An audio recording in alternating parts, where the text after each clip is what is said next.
मते बारंबार पचरा जाउथिबा किछि प्रश्न मो तरफरु आपण मानंकु आशा करूछि आपण माने कमेंट रे निश्चिंत भावे एहर उत्तर देबे।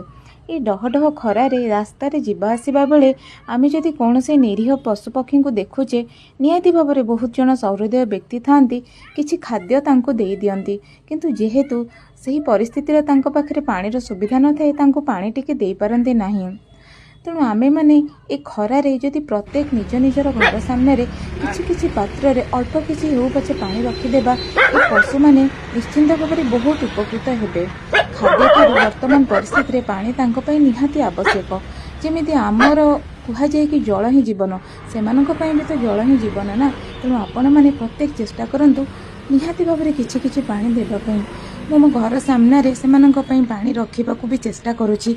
आ घरटू किछि दूर रे भी पानी जितेबाला मुझे रखे देखूँ किसी प्लास्टिक पात्र रे मुझे जितेबाला पानी रखिली प्रथम दिन ता पर दिन गला बेलू से प्लास्टिक पात्रटी से जगह ना तापर किसी माटी पात्र रे भी पानी रखा चेष्टा कली ता पर दिन जाई देखे तो से माटी पात्रटी भी सेठारे नाही। तापर मु किछि उपाय न पाई कि जो अभड़ा कोड़ुआ महाप्रसाद कोड़ुआ जहाँ कहती से नहीं कि सेमानक पानी रखिली किंतु किछि लोकंकर प्रश्न जे एथिरे पानी जो देउचंती से पानी को जदि कुकुर पियंती ताहा केते पाप हेबो केते अनर्थ हेबो यह ठीक ना भूल।